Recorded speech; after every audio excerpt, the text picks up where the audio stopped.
You're traveling through the unknown, a journey beyond the corners of reality, where the shadows whisper and the chill runs deep. Welcome to the dimension where your deepest fears are given form. This is the Midnight Mystery. I lay on a table next to a roaring fire.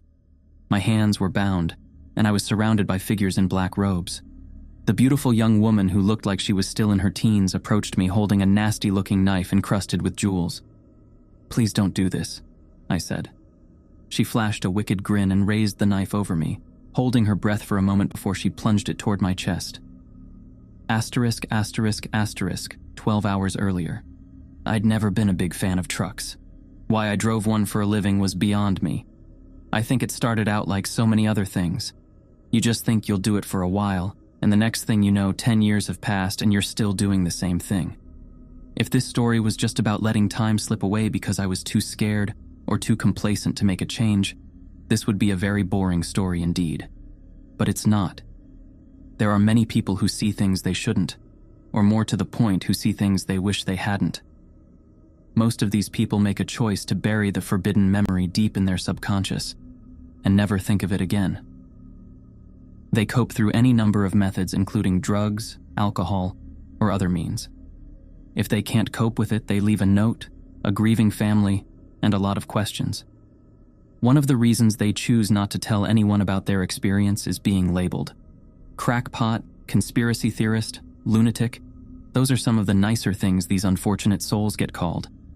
Then there's the censoring and blacklisting. Oh, it's all very subtle so as not to be discovered. But that doesn't make it any less real. My story started on a bright, sunny day when it seemed like nothing could possibly go wrong. That should have been my first clue. But how could I have expected any less?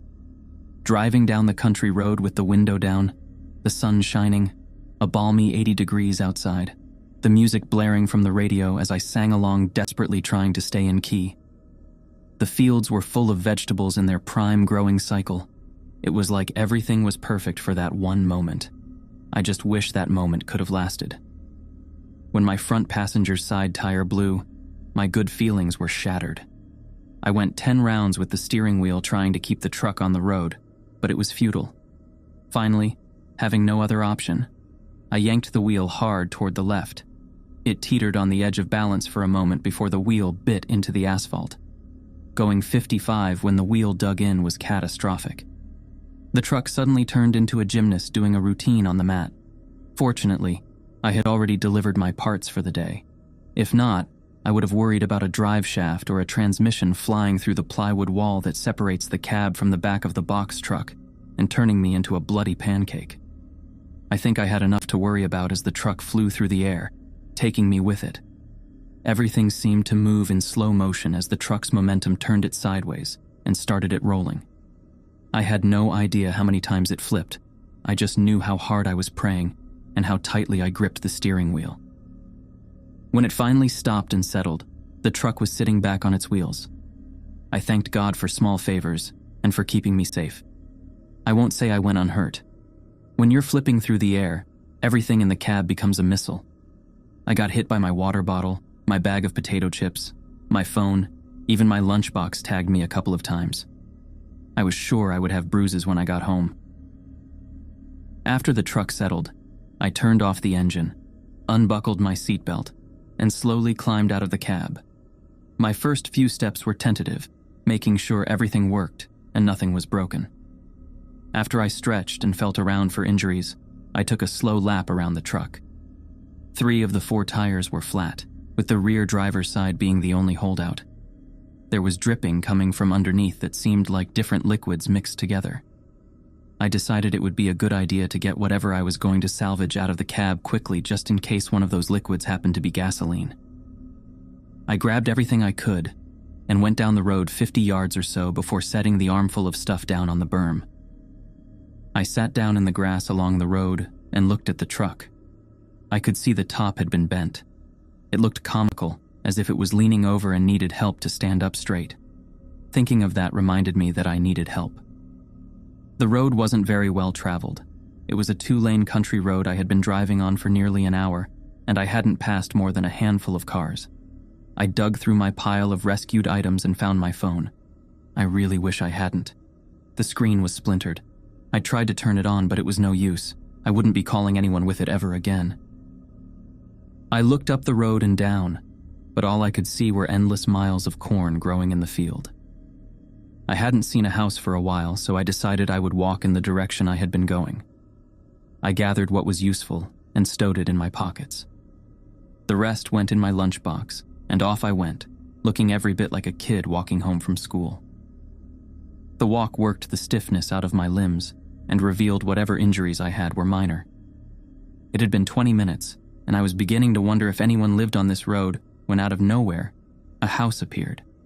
It looked old and run down, but it was better than nothing. I turned up the long driveway, hoping the residents were friendly, and I wasn't about to have my torso redecorated with buckshot. Just then, I passed a no trespassing sign nailed to a tree beside the driveway. I hesitated and considered turning back to look for the next house when I saw a man coming towards me on a tractor. It was already too late. He pulled up beside me and killed the engine. He was big, wearing overalls, which he filled with a belly, but I could see bulging arms from a lifetime of hard work. His silent stare made me feel the most uncomfortable I had in a long time. "Afternoon," I said, waiting for some response. He continued staring as if I were some alien being that had wandered onto his property. "I had a little accident back the road a couple of miles, and I was wondering if I could use your phone to call a tow truck." He leaned over and spit off the side of the tractor. "That so?" he said. "Yeah. Unfortunately," I said. "A tire blew out on me, and I lost control." "Huh," he said. He eyed me up and down, making me feel more than a little uncomfortable, then started the tractor and turned it back toward the house without a word. Since I was still alive and hadn't heard any banjos playing, I decided this was his idea of a yes. I followed along behind the tractor as we headed toward the house. Not once did he look back to see if I was following. When he got to the front of the house, he yelled inside, "Darlene!" Immediately, an overweight middle-aged woman appeared in the doorway, wearing a ragged dress with an apron over it. "This fella says he was in an accident down the road and needs to call a tow truck," the man said. "But the phone." She started, but was instantly silenced by a glare from the man. She hung her head. "She'll show you where the phone is," the man told me. Then he drove away on the tractor. "I'm sorry for any inconvenience, ma'am," I said. "It's no trouble," she said, looking up but not meeting my eyes. "The phone's in here." She stepped inside and held the door open for me to follow. The inside of the house was a stark contrast to the outside. It was clean and very well kept. I was surprised to see the portraits hanging on the wall had no dust on them at all. She led me down a hallway that ended in an immaculate kitchen. It was like someone had dropped it here straight out of a 50s TV show. I was so busy taking in the pristine condition of the room that I completely missed the phone hanging on the wall. She turned and pointed it out to me. I reached for it but wiped off my hands before picking it up so I wouldn't leave any marks. When I put it up to my ear, I heard a strange sound I couldn't identify, but no dial tone. I clicked the receiver a few times but still got no dial tone. "It's not working," I said. She took the phone from me and tried to use it but was unsuccessful as well. "I apologize," she said gently, hanging the phone back on its cradle. "The storm must have knocked it out." "What storm?" I said. She hesitated. "We had a storm last night and lost power," she said, avoiding my eyes. "It must have taken out the phones as well." "Didn't you know about this before?" "We don't use the phone much," she said. "If you hadn't come, I might not have known it until tomorrow or the next day." "Wow," I said. "I can't imagine going days without using my phone." I mean, we don't really have that many people to call," she said, twisting her apron into a knot. "Maybe I should try another house," I said. "Their phone might be working." "I doubt it," she said. "But you're welcome to try. Our nearest neighbor is 3 miles down the road." The thought of walking another 3 miles held no appeal to me, but if their phone was working and I could get a ride out of here, it would be worth it. There was something odd going on here, and I didn't want to be part of it. In the back of my mind, the banjo players were tuning up. "That's fine," I said. "Would you mind if I use your bathroom before I go?" "Oh no, not at all," she said, brightening. "It's the second door on your left." Her sudden mood swing gave me the distinct impression she didn't want me here.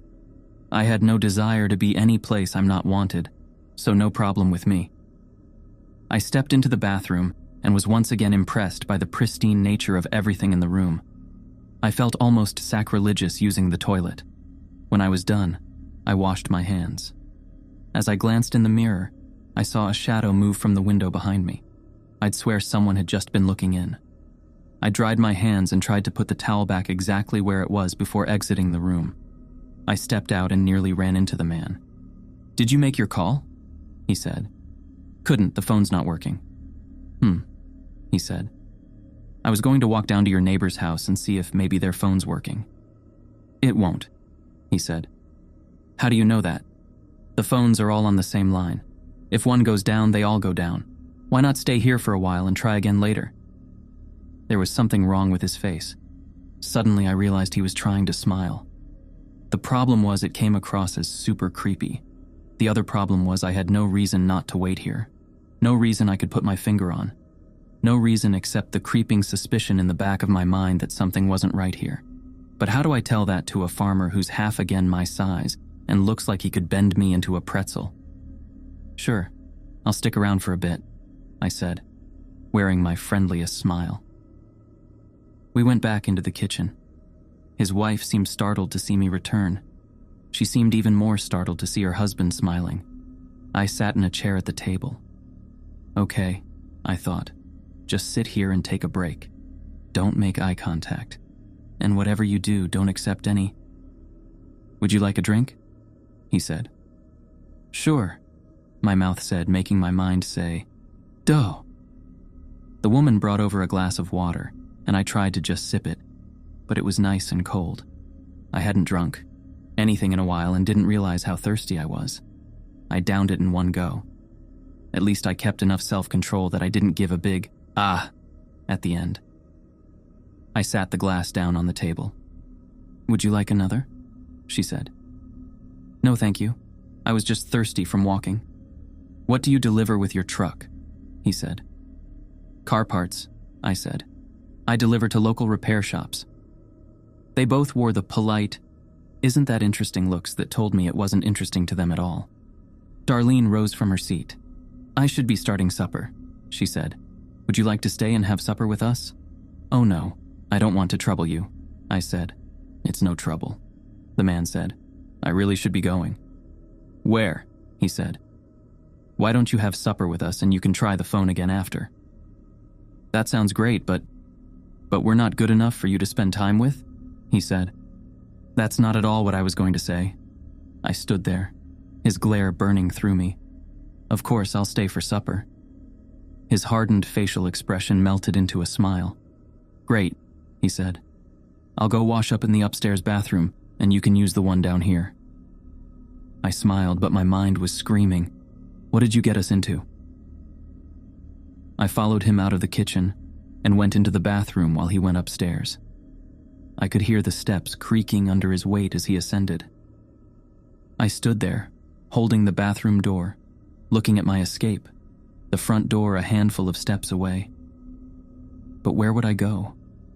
Back out on the road where he could easily find me? Maybe I could flag down a passing car before he knew I was gone. But then again, who knew when a car would go by? This wasn't exactly the interstate. In the end, I gave up and went into the bathroom to wash up. Not knowing exactly what that meant other than washing my hands, I decided to wash my face too, just in case. As I dried my face, I saw the shadow in the window again. I tried to play it cool and put the towel back on the rack, then slid over toward the window and darted toward it. The shadow was too quick and disappeared before I could get a look. I came back over to the mirror and stared into the tired eyes of a man in his late 30s who had traded his dreams for a secure job. "You must be crazy," my reflection said. "Why don't you crawl out that window and get away from here?" I turned and looked at the tantalizing window. When I turned back to the mirror, my reflection was still there. "You want me to take the risk of escaping while you sit nice and comfy in your frame," I said. "Why don't you escape?" My reflection glanced at the window but didn't make a move toward it. "That's what I thought," I said to the reflection. I stepped out of the bathroom and was greeted by the most delicious smell. I glided into the kitchen and drank in the smell of glorious food. "What's that amazing smell?" I said. Darlene jumped and turned around, brandishing a large spoon in self-defense. "I'm sorry, I didn't mean to scare you," I said. "It's all right," she said, her cheeks turning red. "I'm not used to anyone coming to the kitchen until I call for them. Do you need any help?" "Help?" she said, looking at me like she didn't understand the word. "Yeah, help. Like with setting the table," I said. "Oh no, I always take care of that," she said. "But thank you." I went to the table and sat down, watching her glide through the kitchen with practiced ease.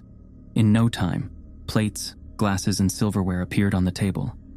I noticed 5 place settings, including the one where I sat. I was about to ask about the others when she yelled, "Supper!" It startled me when I realized it was the loudest I'd heard her say anything. The man came through the door first, followed by a boy maybe 11 years old. Next came a young woman in her teenage years. I quickly glanced away. The man's eyes bored into mine, and I suddenly found the pattern on the dishes to be the most interesting thing I'd ever seen. Darlene brought over a large bowl and a plate full of biscuits. 3 hands each grabbed a biscuit. The man took 2 and began to disassemble them on their plates, then poured the gravy over the remnants of the biscuit. "Well, what are you waiting for?" the man said to me. "Help yourself." I took a biscuit and separated it in half, then poured gravy over it that had chunks of meat in it. "What kind of meat is this?"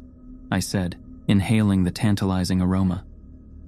"Chicken," Darlene said, darting her eyes toward the man. "It smells amazing," I said, picking up my fork and diving into the gravy-soaked biscuit. "Aren't you forgetting something?" the man said. I looked around and found all eyes on me as my fork froze halfway to my mouth. I paused and set it down, then folded my hands as the others had already done. "Dear Lord," the man said, "thank you for the hands that prepared this meal and for blessing us with another day of life. Please help this fella to find his final destination and bless us to do your bidding. Amen." I opened my eyes and everyone else was already devouring their meal. I picked up my fork, checking to be sure I wasn't going to be admonished for eating this time, and began devouring as well. To call the simple fare delicious would be an understatement. It was hands down the most incredibly tasty meal I'd ever eaten. I shot Darlene my biggest smile. "This is really delicious," I said. The man glared at me. The children shot curious looks at me. Darlene blushed and looked away. "What?" I said. "We're not big on compliments around here," the man said. "We do what needs to be done and don't expect a fuss to be made about it." "Oh, sorry?" I said, unsure if I was really being made to apologize for complimenting someone. The man grunted and everyone went back to eating. I kept my eyes on my plate to avoid any further mistakes. When my plate was empty, I looked at the 2 remaining biscuits. "You can have another if you want," the man said. "Only if no one else wants it," I said. The man looked around the table. "It's still on the plate, ain't it?" "Yes." "Then nobody else wants it." I tentatively reached for the delectable lump of dough, waiting to see if anyone would change their mind.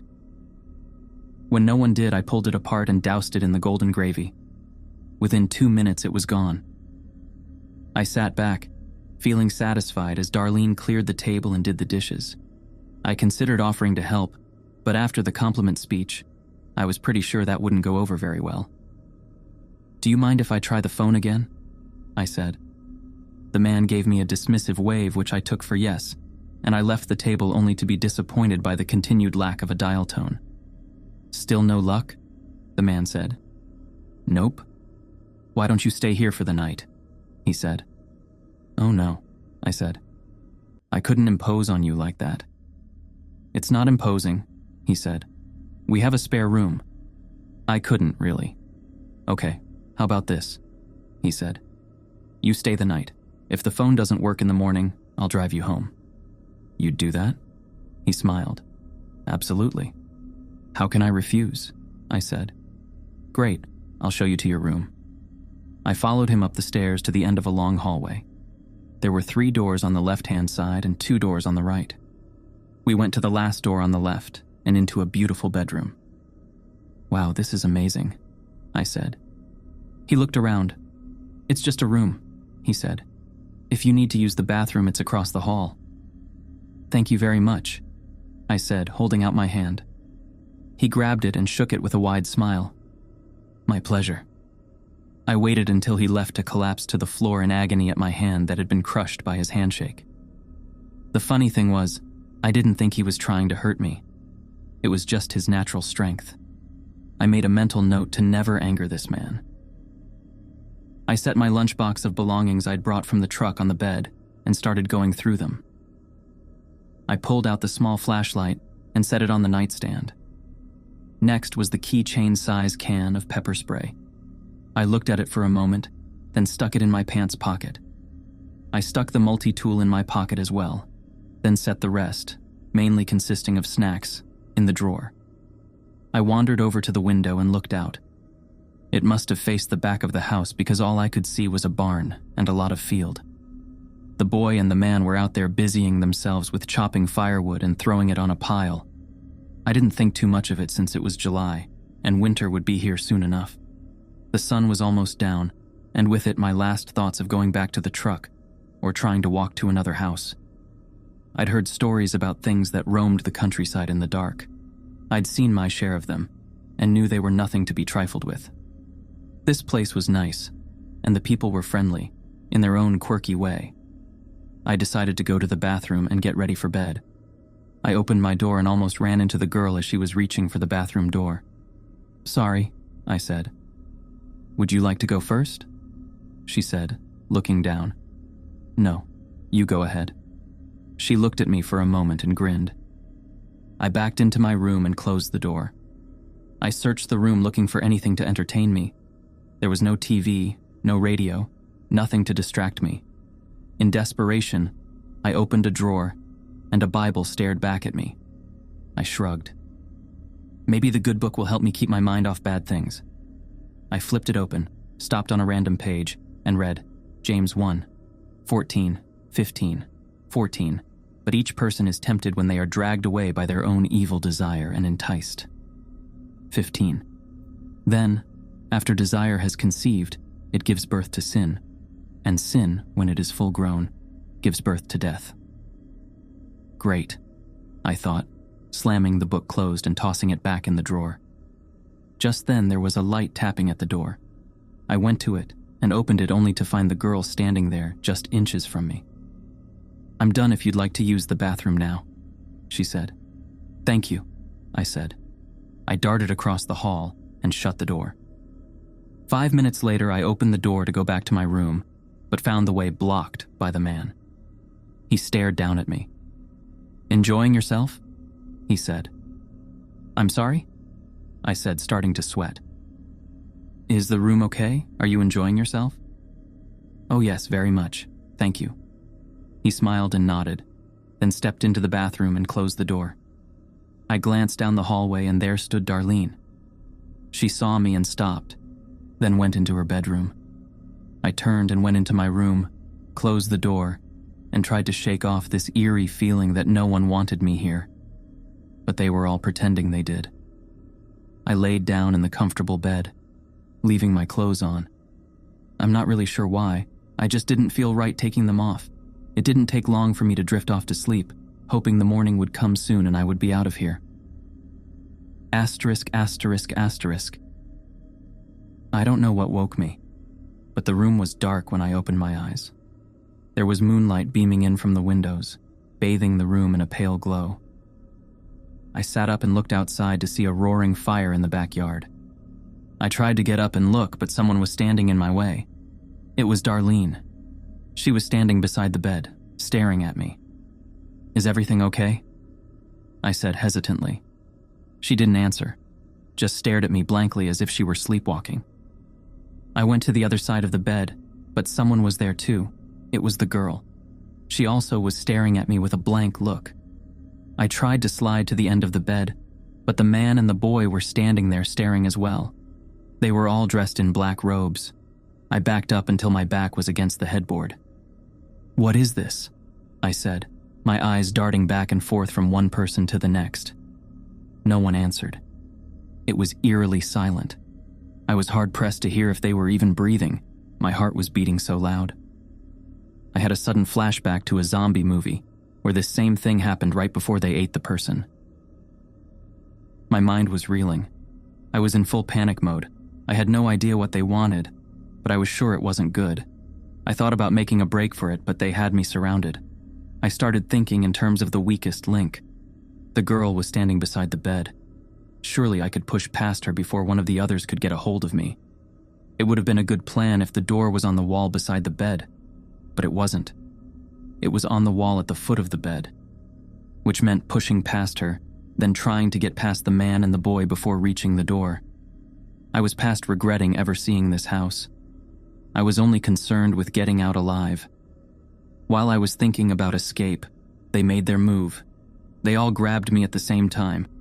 It happened so fast I had no way of avoiding it. I tried to pull away, but their grip was like iron. It was even impossible to yank out of the girl's grip. They held me down and tied my hands with rope. Then they lifted me out of the bed and walked me down the stairs. We walked through the kitchen and out the back door where the blazing fire awaited, surrounded by a dozen people dressed in similar black robes. We stepped inside the circle of people and stopped just before the fire. It was burning so hot I began to sweat. The man stood behind me and held me in an iron grip. Darlene stepped up to the fire, then turned and addressed the group. "Once again, our Lord had provided a sacrifice," she said, making me go into sheer convulsions of panic. The man gripped me tighter, nearly making me scream with pain. He picked me up and laid me on a picnic table. All I could think of was a barbecue, and I was the prize pig. Darlene began murmuring in some language I didn't know. It was repeated by the rest of the group.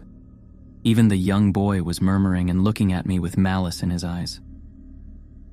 The sounds reached a fever pitch as they raised their hands and looked to the sky. I tried to take advantage of the moment and roll off the table, but the man's grip on my shoulders was like a vice. They reached a crescendo, and the sound died down as they lowered their hands and locked all eyes on me. I knew my time had come. Darlene turned toward me and pulled out a wicked-looking dagger that was covered in gemstones. She took a step toward me, then turned and handed it to her daughter. She took it in two hands with reverence, then held it by the hilt and started toward me. The once angelic face had taken on a menacing grin. She approached the table, receiving approving looks from all those around as they closed the circle in tight. "Please don't do this," I said. She flashed a wicked grin and raised the knife over me, holding her breath for a moment before she plunged it toward my chest. I was out of options. I did the one thing I swore I'd never do again. My hands darted up with inhuman speed and caught hers, holding the knife at bay. She struggled, putting all her weight into the downward thrust, but my hands had already grown larger and hairier. Her eyes grew wide as she drank in my transformation, watching as my arms, legs, and chest grew insanely strong muscles and became covered in fur. Her shock was magnified when I flexed my arms and shattered her wrists, bending them backward and plunging the knife into her chest. Her mouth fell open to scream, and I filled it with my claws, ripping straight through the back of her head. I grabbed her throat and ripped it out. She fell, blood pouring from her neck, her eyes frozen in a state of shock. The man tried to wrestle me back down, but I towered over him, grabbing him by the torso and throwing him down on the table, shattering it and his back. I grabbed his arms and legs and twisted them together, hearing the bones snap as I made him into a human pretzel. Darlene was next. She, like the others, had come to the realization that their little ceremony had gone wrong. I leaped in front of her, grabbed her arms, and ripped them out of their sockets. I then stabbed her in the heart with the sharp broken bones. Next, I grabbed the boy, opened my mouth, shoved his head inside, and crushed it with the snap of my jaws. I used my animal instincts to track down each of the escaping cultists and eviscerated them one by one. When the last one was dead, I slowly walked back to the house. My adrenaline bled off as the danger level dropped. I slowly transformed back into my human form and stood by the fire, looking from body to body as puddles of blood formed around them. As I walked past the man, he yelled, "You've taken everything from me!" I stopped and slowly turned, looking at his broken limbs twisted at unnatural angles. I stepped over and stood beside him. "You were perfectly willing to take everything from me," I said. "How many others have there been just like me? How many innocent souls cry out from the unmarked graves you buried them in somewhere in the wilderness after you inflicted unthinkable torture on them? You say I've taken everything from you, and yet you still draw breath. What happens when one predator meets another?" He tried to look away, but couldn't move his head. "One of two things," I continued. "Either they stare each other down and go their separate ways, or they fight to the death. You had a chance to let me go my way. You thought I was weak, and in the end, I showed you your folly." I stepped over and ripped the sacrificial knife from the dead girl's chest, stepped back over to him, placed it to his throat, and slashed across, watching the spray of blood drain what was left of his useless life. "Now I've taken everything from you," I said, dropping the knife as the light faded from his eyes. I went to the fire and picked up a piece of burning wood, then threw it through the kitchen window. I walked down the driveway and onto the road. The moonlight lit my way as the sound of crackling wood grew less the further I walked down the road toward the place I called home. You may wonder why I wrote this. You might say I was telling on myself, and the police might have a few questions for me. That's the benefit of people who don't want to believe those who say they've seen extraordinary things. The truth remains shrouded behind the mask of doubt and unbelievability. The real reason I wrote this is as a warning. Never take strangers for granted. You never know who or what they are. That's a wrap for today on the Midnight Mystery. Hope you guys had as much fun as we did. If you liked what you saw, hit that subscribe button and give us a thumbs up. Oh, and don't be shy. Drop a comment below with your thoughts or any cool mystery ideas you want us to check out. Until next time, we'll see you in the next Midnight Mystery.